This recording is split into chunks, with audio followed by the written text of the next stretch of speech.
what you find is that it was called the plant, because looking at kind of the dead grass and kind of remembering what you were told about, like, the fact that this plant just killed everybody,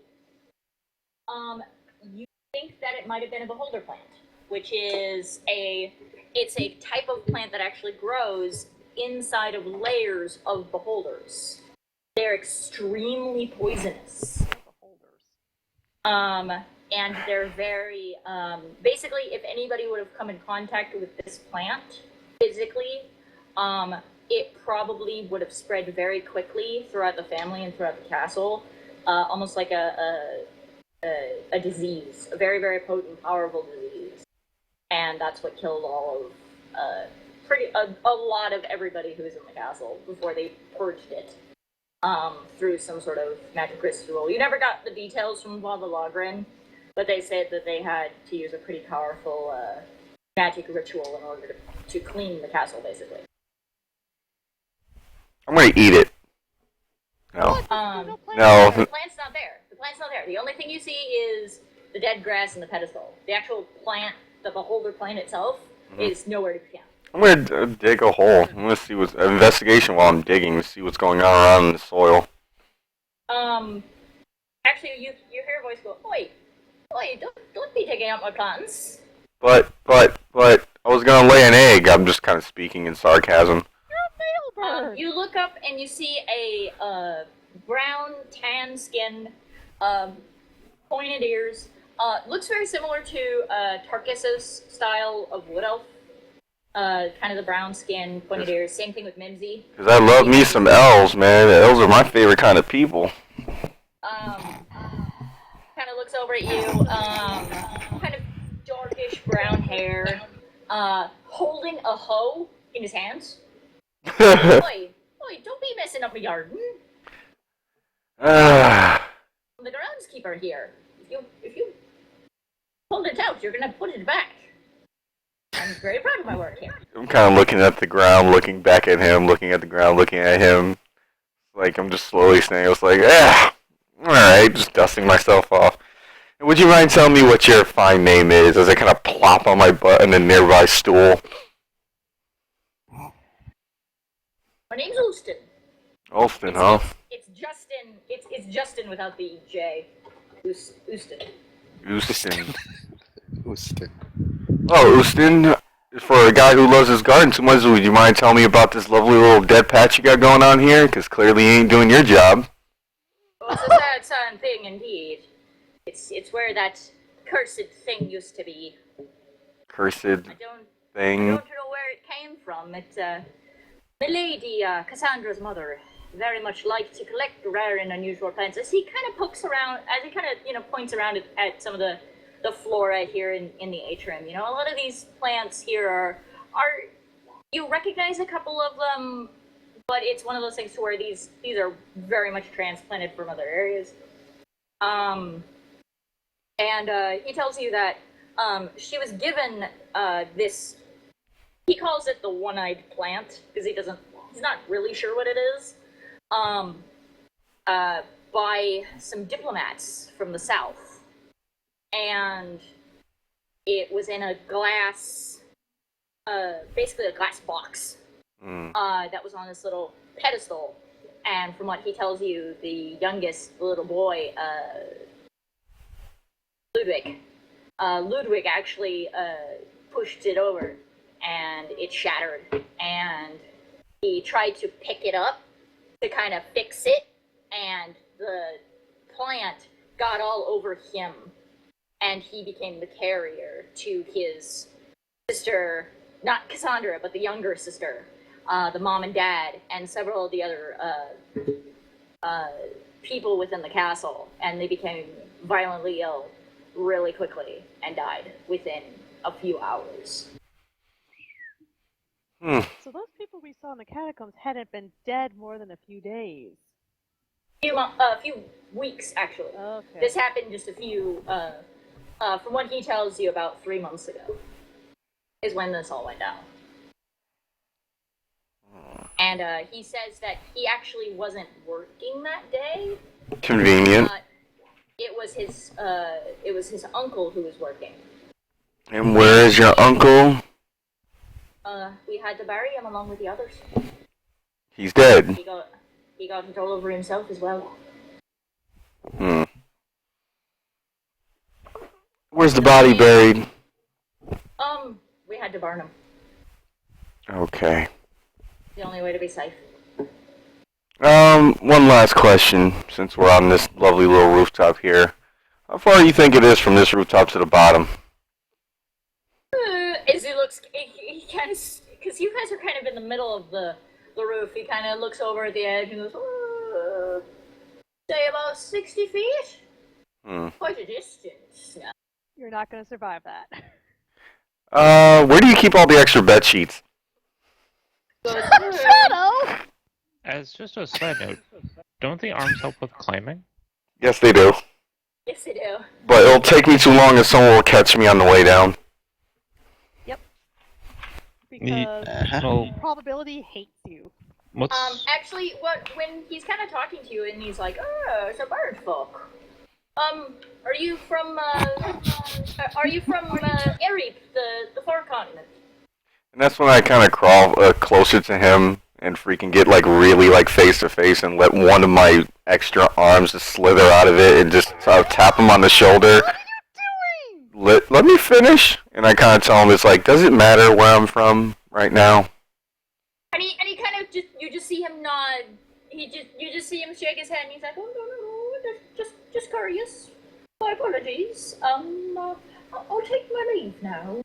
That's a good idea.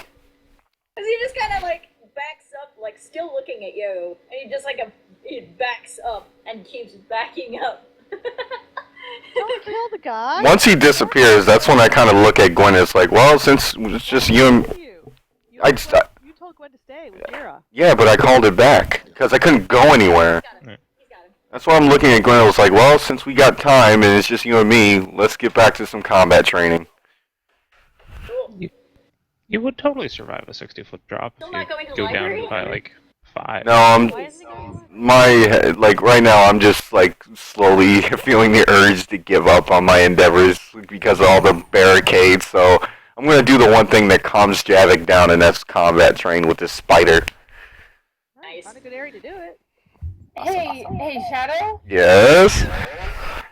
I think you're having some alignment issues. Is Javik supposed to be evil? Mira, don't tempt me. Alright, so anyway. He's being tempted to the dark side. He's being tempted. So Mira, where They are have you headed? cookies. You said you were heading to talk to Cassandra. Yeah, try to see if I can talk with her. Alright, and right as you Meanwhile- kind of look around for her, you hear kind of laughter, a familiar, very, fabulous voice, coming from one side of a double door, that's in the very end of the second story. You're thinking that this is probably Cassandra's personal room, or Cassandra's room at least. And I'm like, maybe not a good idea to interrupt. And Just to note, as you're walking away, the door kind of, and you hear Gilmore Groves. Oh, thank you so much, Cassandra. I'd be happy to, but unfortunately, that answer has to be no. As he kind of starts walking out, and sees you and goes, so sorry. Excuse me. As he kind of takes his leave and kind of leaves, and you see kind of Cassandra kind of standing there, kind of looking at you, kind of a little bit of a worried worried look on her face. I'm not gonna say a thing. As in, I'm telling her I'm not gonna say a thing about anything I may have heard. So you actually do say you're not going to say anything, got it. And she's like, oh, that's all right. Maybe I should talk to somebody about this. Please come inside, have a seat. I just need to leave. Thank you, my lady. And she, she closes the door, pours you a cup, and kind of sits down, kind of looks a little nervous and worried for a second, goes, I really feel weird not having Mercy here to help me. I don't know where he's gone. It worries me greatly that the fact that he's not here. May I speak very frank with you? Go ahead. And nothing that I say is gonna go past this room, right? Oh, of course not. He attacked Yavik last night. Wait, This morning. Just a couple of hours ago. Try to kill and impersonate one of our friends. He attacked Yavik this morning. And then impersonated him. And then tried to impersonate him. Oh no. Really upsetting indeed.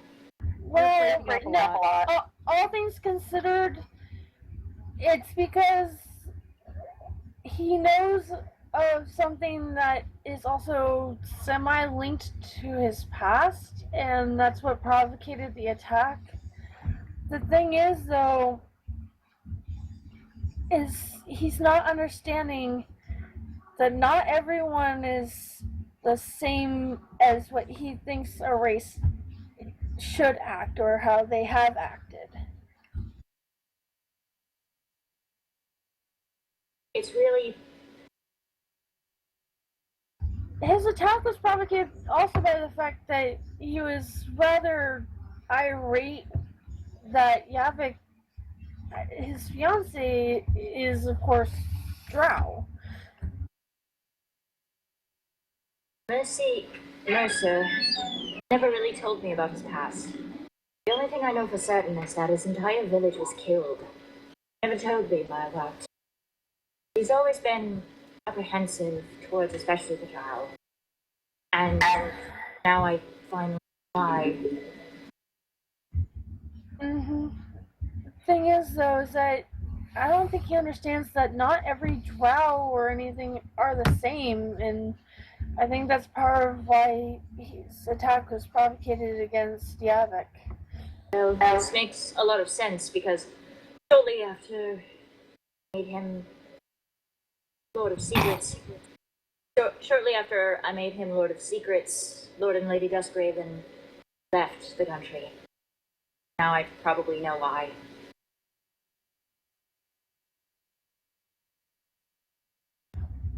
Also, besides, we managed to get him to stop, I guess you could say.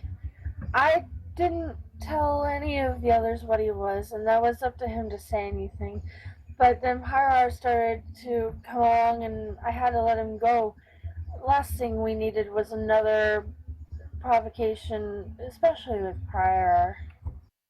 Thank you so much. Mercer has tried really hard to keep his identity a secret, especially to Pyrar. Pyrar's very hard to trust of people. If he found out that Mercer was a changeling, it could jeopardize everything.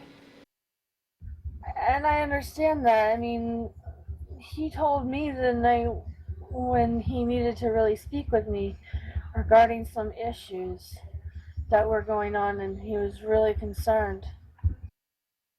Part of the reason I brought Gilmore in on this. Gilmore doesn't know what Mercer is, but has suspected for a while that he's not what he seems.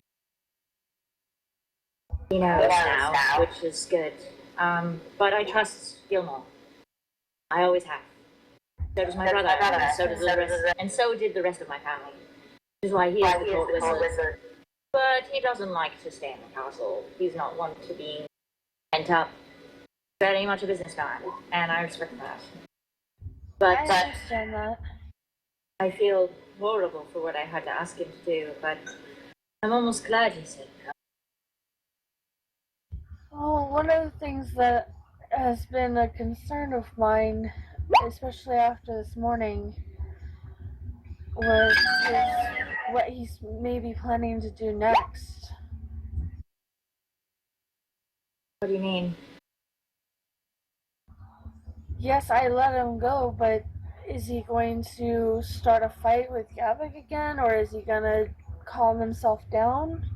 I don't know. Myla is one of those people. It's really hard to put a